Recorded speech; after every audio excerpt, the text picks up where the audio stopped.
Because it is well known that the very many cases that have collapsed and have been withdrawn is because the DCI was manufacturing evidence. We know this one, once they take the footage of the CS, they will go and manufacture it. They will tailor it. That is why we are saying we must be served, we must be present, we'll have our own experts.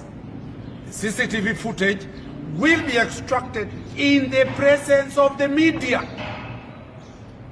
The whole world will see what is in that CCTV footage, so that it is no longer an issue that they have taken and cooked it. We will be asking on that 7 that the media be present, be allowed to air to the whole world what is there. Otherwise, the question of transparency and accountability is at stake. Finally, we urge the DCI. These are the lawyers of the CS, 200 of them. Serve us with applications.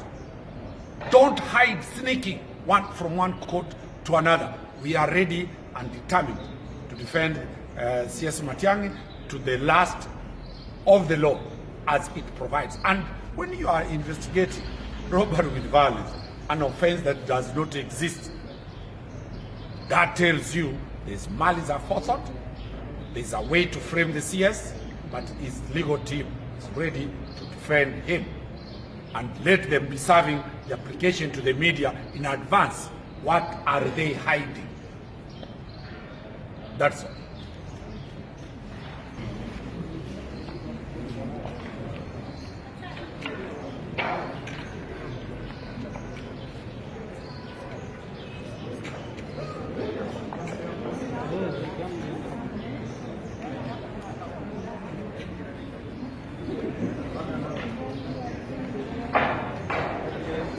Almost quarter of a session or a third of a session. Honorable Speaker, we have therefore maintained the same members, both on the majority side and the minority side, and also representing members representing the small non-parliamentary parties. We have also maintained the same members in terms of the member representing our independent members. Honorable Speaker, I don't need to say much on that, but allow me, Honorable Speaker, to also take this opportunity to congratulate the 2 new members, the Honorable Shege from Kandara in Murang'a County, who comes in as a member for Kandara now, replacing the Cabinet Secretary for Water, Sanitation and Irrigation, and the Honorable Major Deko, who comes in to fit into very huge shoes of our Leader of Majority Emeritus, the Honorable Aden Bare Duale, who is now a Cabinet Secretary in charge of Defense. To congratulate those 2 members and welcome them to the National Assembly, and to ask them to take their time. I am sure, Honorable Speaker, with your indulgence, we're able to be accommodated during the retreat in the induction to committees, and we shall very soon, Honorable Speaker, be convening the Selections Committee to be able to accommodate these 2 new members into committees of the House so that they may now meaningfully engage in the business of legislation, oversight, and representing the great people of Kandara and those of Garissa Township. Honorable Speaker, with that, I beg to move, and I want to ask the Honorable Robert Mui to second the motion. Thank you, Honorable Speaker. Thank you, Mr. Speaker. I rise to second the motion of appointment of members to the House Business Committee. Mr. Speaker, this committee is critical and quite important in the management of affairs of the House, because basically this is a committee that decides on prioritization of bills and motions that come to the floor of the House. And I want to say that we shall ensure that we prioritize bills and motions for debate that are really, really important and touch on their lives and affect the people of this country. Mr. Speaker, allow me to say, as we prioritize the motions as going forward, that there are some things that are happening out there that, Mr. Speaker, I think it's important we figure out how to address them as a House, because it's part and parcel of what we must deal with. And you remember some time ago we had requested you to give a statement or to respond to the issue of how do we address matters of decisions that have effect of law, yet they circumvent Parliament. Mr. Speaker, as we are here, and you know that that is totally against Article 94, Part 5 of the Constitution.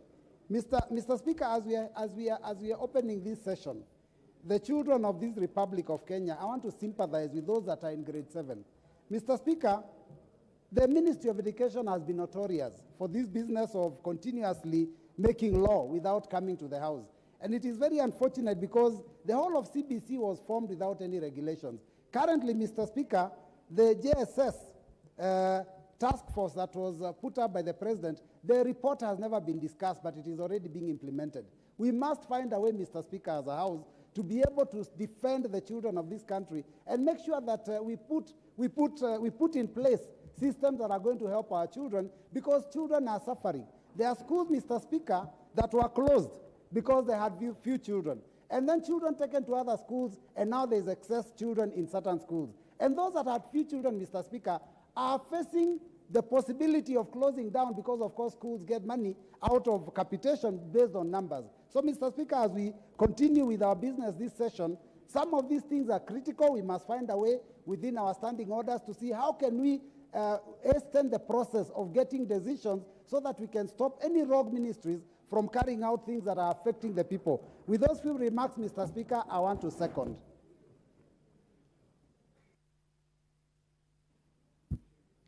The honourable members, I beg to propose the question that pursuant to the provision of Standing Orders 171(1)F, this House approves the appointment of the following members to the House Business Committee in addition to those specified under paragraphs A, B, C, D, and E. 1. The Honourable Omboko Milemba MP, the Honourable Robert Mbui CBS MP, the Honourable Faith Wairimu Gitau MP, the Honourable Samuel K. Chepkonga CBS MP, the Honourable Adan Walie Keinan CBS MP, the Honourable Tom Joseph Francis Kajwang MP, the Honourable Sarah Paulata Korere MP, the Honourable Joshua Mbithi Mwali MP, the Honourable Umulher Kasim Sheikh MP. I see my screen with about 10 people. Wandai? I can read the mood of the House quite correctly. But allow me to just say one or two things. Mr. Speaker, this is indeed a sessional committee that we are duty-bound to constitute every time we start a new session such as this one.